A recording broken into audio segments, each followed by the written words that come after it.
All right, hey everybody, eavesdroppers. Sitting there listening to me talk to myself in the dark.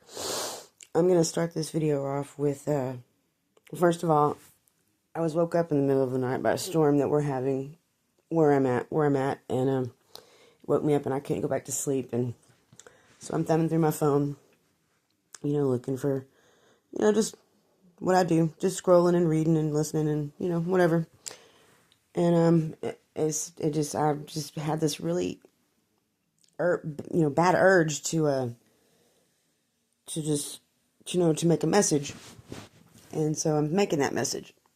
And it's not really in conjunction with the structure of what I'm trying to do with the channels, but I'm reminding everybody that I'm building an army, and I'm looking for recruits. And if anybody out there was, kind of questioning, okay, well, why should I join your army? Let me let me explain to you why it's safe to join my army, and that it is there's a spiritual war going on that most people aren't even aware of, even with them in themselves. They're not aware of the spiritual war that's going on, and and the thing is the war that's happening. It is a fight, between good and evil, but I don't really believe in good and evil on a level of what good and evil might be through somebody else's perception. And so I've always told people, there's really no such thing as good or evil. It's just agenda and perception. Okay, well, agenda is a plan, and perception is your truth. So it's your plan of truth is really what you have to learn that you have to fight with. And I'm not here trying to convert anybody or convince anybody or anything like that, on behalf of anything other than just the spirit. And the reason that I know I got the upper hand on all of this is because of a Bible verse. And so before I say the Bible verse, I'm going to kind of talk about a couple of words. The word worship, okay? Everybody, I look up words, and I'm so I can really truly understand what they mean, and that's going to dictate how they're intended, is the meaning of the word. Worship just means to adore, praise, show loyalty, to a deity, like God or this or that, or and sometimes it's even just a person. And so for anybody out there thinking that, oh, well, she doesn't go to church, and so she doesn't worship God. On the contrary, I absolutely do, because I worship the Spirit within myself, and I try to, convince others why they should too. And the reason I do that is because I know that I have a covenant with the Spirit. Now, a covenant, for all, people who don't really understand what a covenant is something that is it's not a contract. It's stronger than a contract. It's the most strongest alliance, basically, you can make with another person or another, something else. And I have a covenant with Spirit. And so covenant cannot be broken. It doesn't matter what what violations were committed, and or what how far outside of the line that you walked, or it doesn't matter about any of that stuff. That covenant stays in place, and my covenant is with the Spirit. And the reason for that is because I also know that in order for that covenant to happen, I had to be able to depend upon something in order to agree to that covenant, And so for people out there that just feel like, oh, well, I've done all this praying, because praying is a lot of things.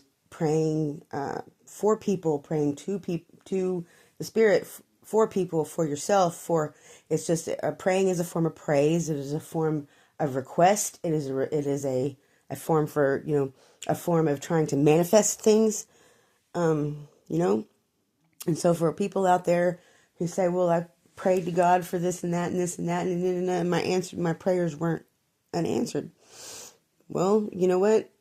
It seems like that sometimes, and most of the times that's not the case.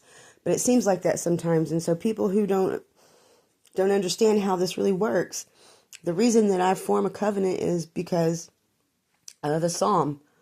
And what a psalm is, yes, it's a book in the Bible, but what a psalm actually means is a hymn or a song sung during worship, during worship, and or a prayer said during worship.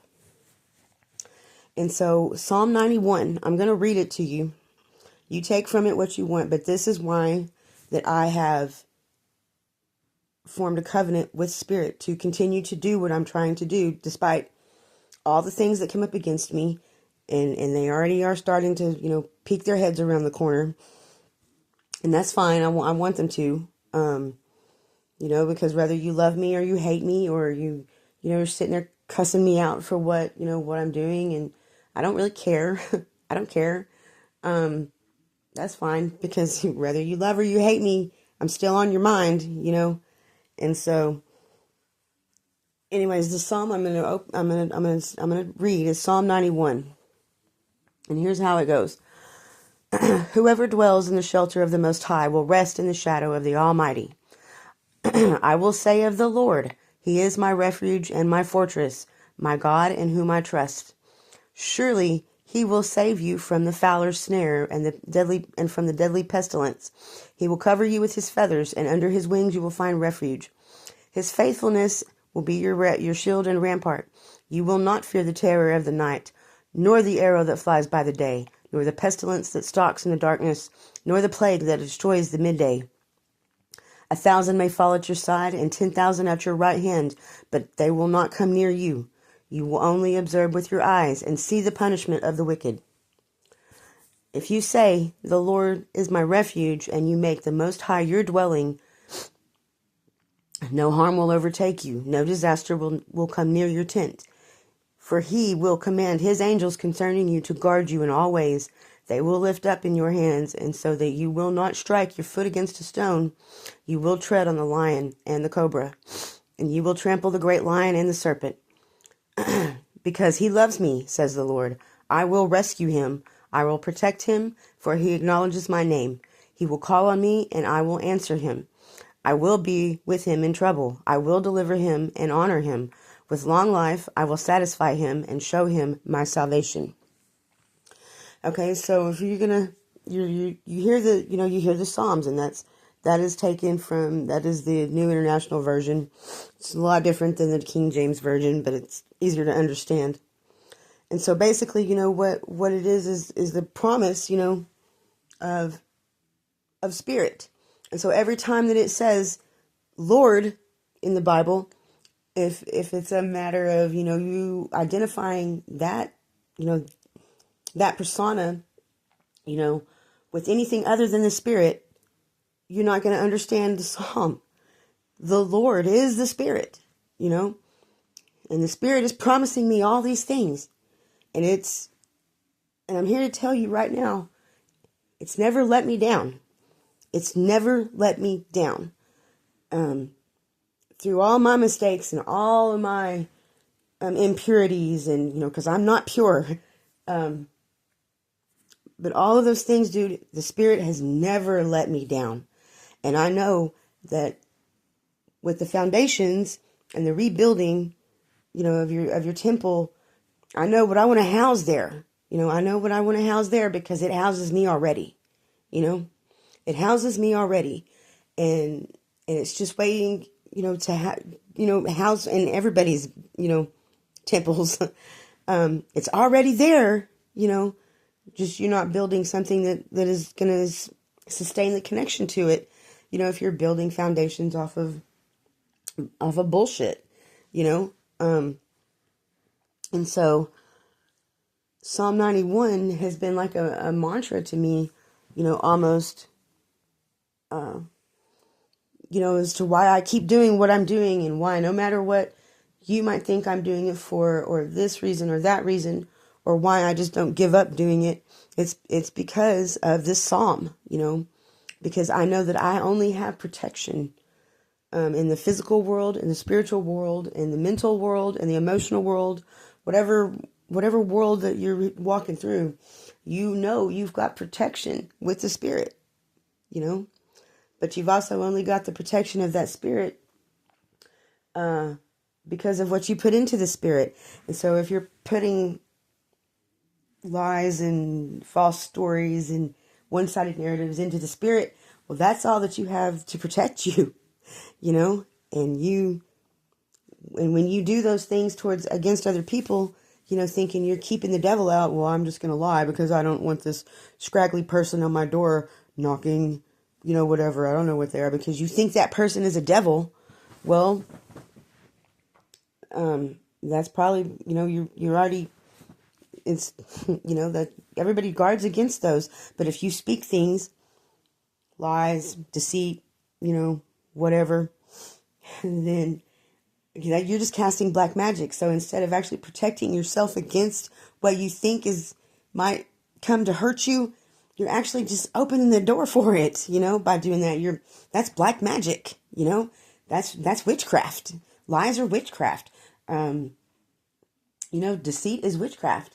I've the other day I was talking to my friend, the person, one of the people that I'm staying with, and I was talking about, I bet you if they wiped off everything that they've ever written for the government, like all the laws, just taking all of the laws away, all of them, and just implemented the 10 Commandments. Because, the 10 Commandments, I don't have them all memorized exactly what all they say, but everybody knows what the 10 Commandments are. And so these are the 10 Commandments that Moses went up on the mountain to talk to God, and God gave him these things so that they could form a covenant with each other, with the Hebrews, with the Hebrew people. It was the covenant of that. And so, that was his agreement to the covenant. If you guys will do all these things right here and see them all as equally, is that they all have equal repercussions, then we'll have, we can do this covenant. And, Moses, he'd come down or whatever. And of course, by the time he got off the mountain, he had seen that they had all in his absence, because I think he was gone for like 40 days or something. And anyways, they had made a golden calf, and they were worshiping the golden calf, and he smashed the 10 Commandment tablet, because already they were breaking the covenant. God had already done this, and they were already doing it, so he was pissed. Had to go back up the mountain and get another set of tablets.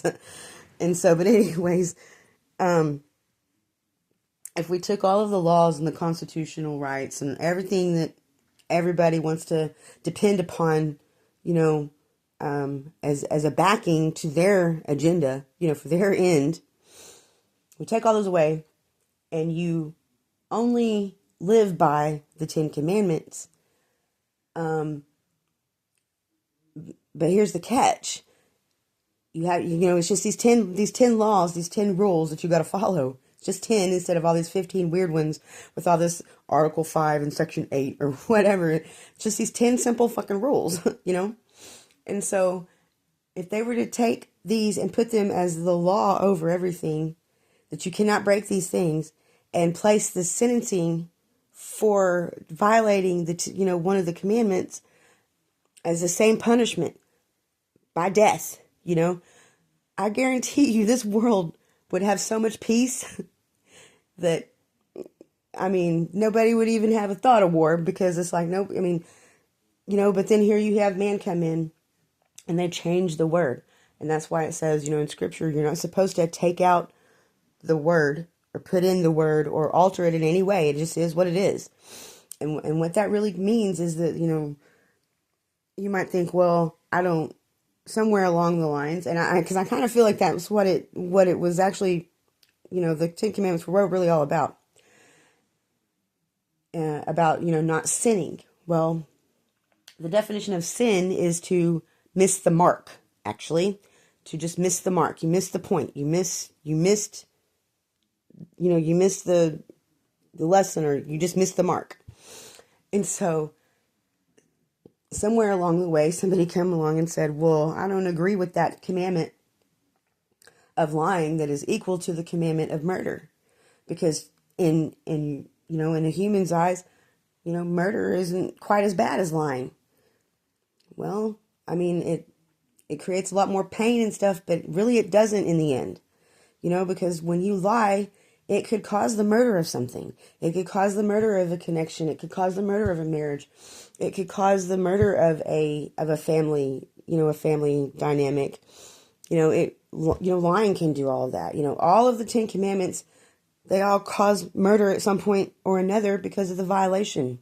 It's not your right to do that. It's not your right to break that, that rule, and so stealing might not be as bad as cheating on your wife or whatever, but it should be, because that's the way it's pretty much stated. It's all the same.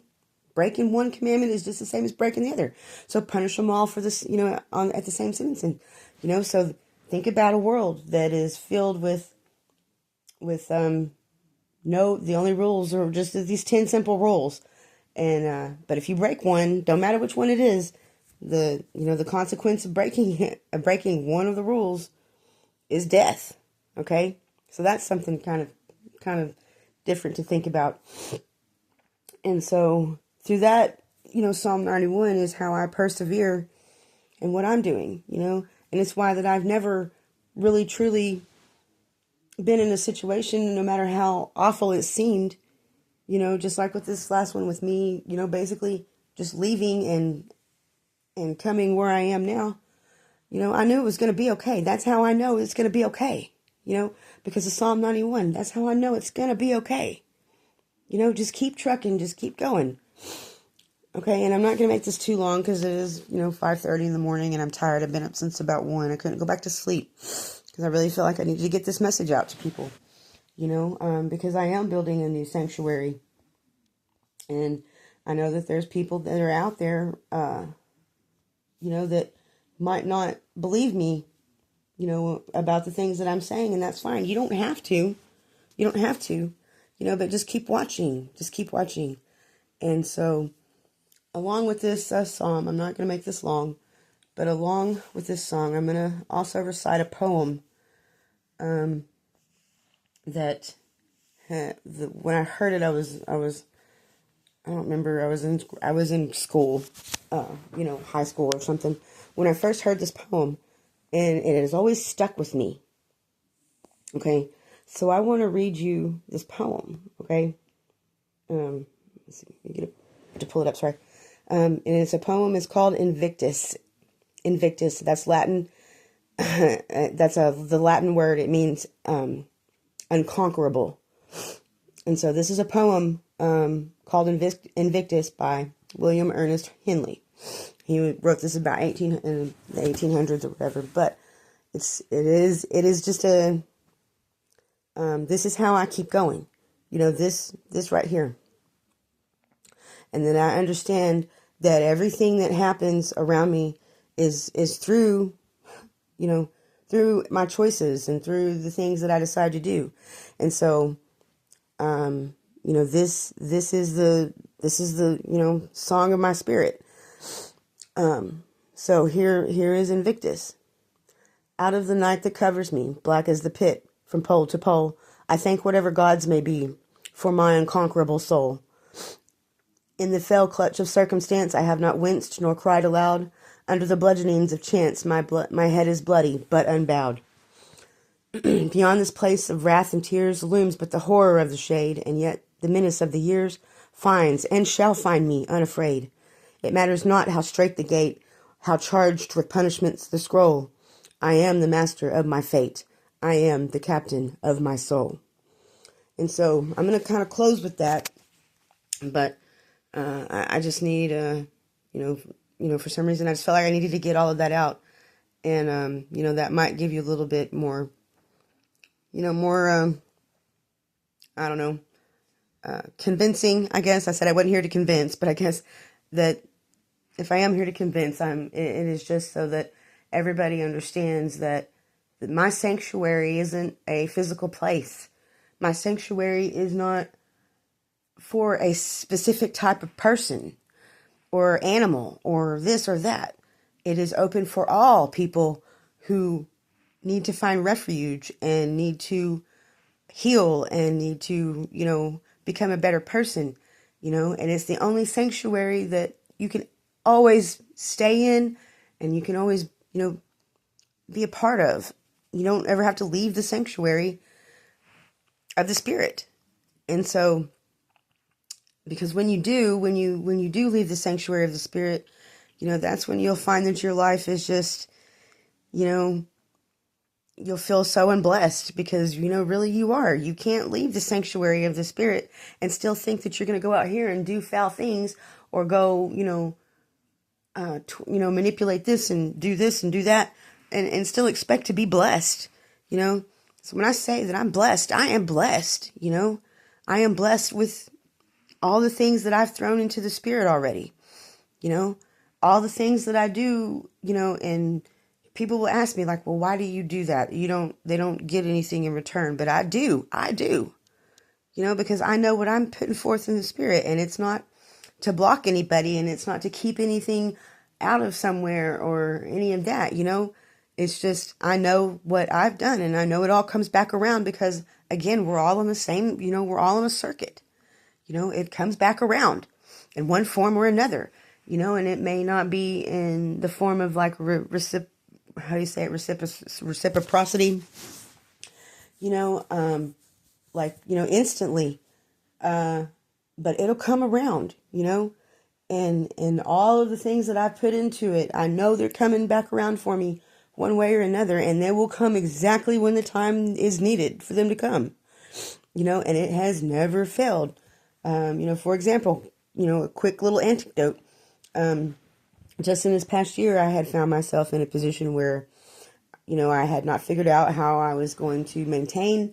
My partner had left. He had left, and and he again he left. I mean, I haven't been able to work in the past couple 2.5 years because of my hips deteriorating, and I haven't been able to really do a lot of things to make my money for myself.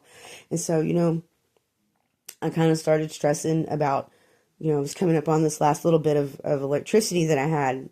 I have prepaid electricity, and I knew that there was going to shut my stuff off, and I had no way to come up with just even the $20 at that point to put on the electricity to keep it on. And the funny thing is like, lo and behold, that night, when I was kind of, up brainstorming, trying to figure out, God dang, girl, you can't come up with $20. What the hell? All of a sudden, I received an email, I think it was, or a text message, I don't remember which one it was, stating that a $25 credit had been applied to my electric account, like some kind of a promotional credit through the electric company. And I was just like, okay, wow, thank you, Spirit, thank you for that, because and it's because I have so many things in my life that have happened that have been just like that, just like out of nowhere. It comes from somewhere, and so anyways, that's how I know. And the reason that I know it's going to be okay every time, and that it's going to work out, is because I know what I've put into the spirit. I know what I have put out for other people, for myself, for for whatever. I know what I've put in, and so I just want kind of want that to be a little, maybe a little more thought about, maybe why you should join my army. I mean, you should, because there's no army greater than the spirit, and there's nothing that can come up against it that will, that will hurt you. Having, there's people out there right now, I'm sure, in this very moment, that would love to figure out how to shut me up, just shut up. And that's the thing. You're not going to be able to. You can't, because you aren't big enough. You aren't big enough. you know, and that was one thing that I used to always tell my husband, you know, like he would do something, you know, kind of stupid or weird, and and it would like deter what I was trying to get done, and I would just go to him. I was like, God dang, sometimes I just wish I could freaking spank you, you know, and for doing that, and because it really messed up my stuff, you know, or whatever, and so he would always tell me, he was like, well, if you think you're big enough, well, I'm here to tell everybody, I am big enough, okay? I am big enough. And so if you think that you're out there getting spanked, you know, well, you know, a spirit from spanking is a lot bigger than you realize. And it's much more than, you know, I could have ever done, you know, towards anybody. So that's why that's why I always tell people all the time, I'm like, you know what, just let them do what they're going to do. Let them do what they're going to do. Karma will take care of them. Karma is a real thing. It absolutely is. And I'm sure at some point, you know, during the videos, we'll get into, I'll try to get into the karmic laws and how all those work, you know, but I promise, you know, it is a thing. And even in the, you know, you may not understand it, but eventually you will. You know, people will come up against me or do things, you know, that hurt me. And, you know, I'm not the kind of person, like, I don't go get revenge on people. I don't do things being spiteful. You know, I just don't do that kind of stuff, you know. I mean, it doesn't make me feel any better, and it usually makes the situation way effing worse, you know. So I just really try not to do those things, and have learned to not do those things, you know. I just let the, you know, I'm a sanctuary. If you want to go back out there in the jungle acting the way that you're acting, then, you know, whenever the jungle takes your ass, don't act like I had anything to do with it. You knew what was outside of the sanctuary, you know? And so, but anyways, I'm going to close with that, guys. Like I said, it's nearly 6 o'clock in the morning, and now I'm getting sleepy again. And so I'm going to go ahead and you know, close this video. But anyways, anybody listening, thanks. Oh, one more thing real quick. I've also noticed that, you know, that people are watching my videos, and I don't know who you are. I don't know who views it. I don't know how to look at that. You know, I just check in, you know, once or twice a day to see if anybody's watching them.